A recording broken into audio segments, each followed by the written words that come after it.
estimation. And last technique is nephelometry and turbidometry.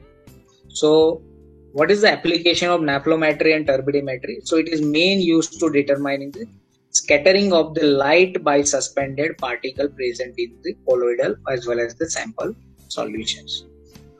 What to determine? Scattering of the light by suspended particle. Now instrument used for measurement of the scattering lights are called nephelometer and turbidimeter.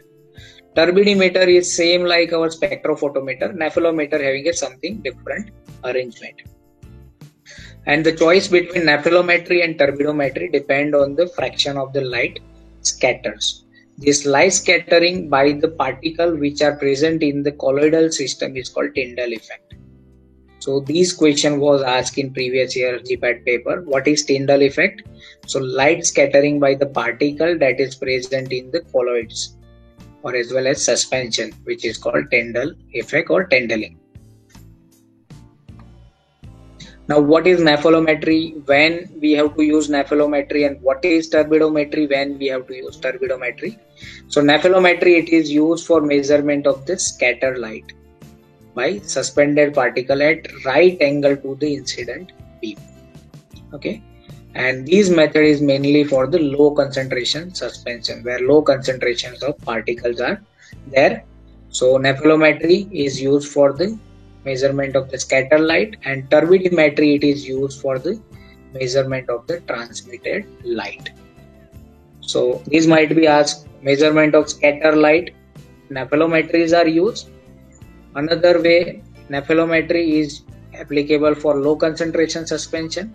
Turbidimetry is used for the transmitted light by the suspended particle to incident beam, and it is used for high concentration suspension where particles are more.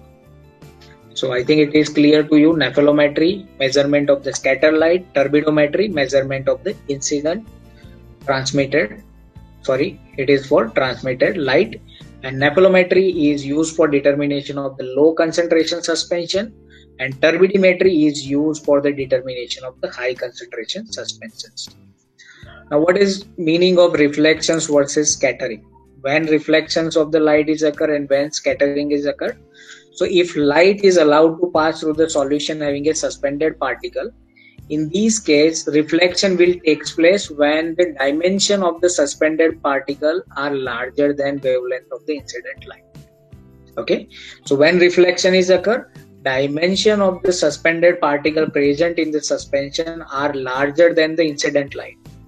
When dimension of the suspended particle are smaller than incident wavelength, then scattering takes place. Not that much important, but you have to remember when reflections of the light is occur and when scattering of the light is occur. Now instrumentation in nephelometry and turbidometry. So mercury lamp and tungsten lamps are used. Initially source are there, then light is passed through the filter. So in filter, what is purpose of filter? To convert polychromatic light to monochromatic light, where absorption as well as the interference filters are used. Then sample cell, it is not like this kind of sample cell are used. Okay, cell with rectangular cross section is preferred, where measurement are to be made at angle other than 90. So semi-octagonal cells are widely used. That means these kind of cells are widely used. It is called semi-octagonal. And detector are photomultiplier used.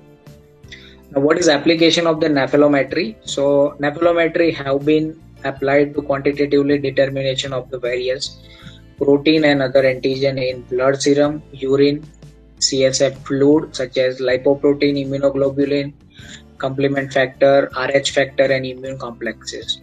Basically it is used for biological applications.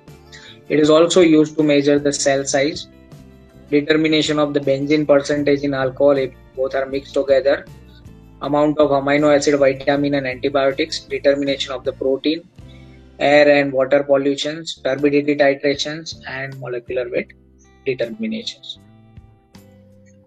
In a summary, if we look at the turbidimetry, so where light passes through the medium with dispersed particle, so intensity of the light transmitted is measured. So in turbidimetry, transmitted light is measured In nephelometry, scatter light at right angle to the detector is measured. Okay, that is a more important instrument. So it's a spectrophotometer. Here nephelometer is used. So what is difference between these two? So here it's a linear arrangement of the all devices. Here detectors are attached at 90-degree angle with sample tube. So here transmitter light is detected, scatter light, and made in the same direction as propagations of the light sources, and measurement of light scatter at the right angle to the directions, as I said.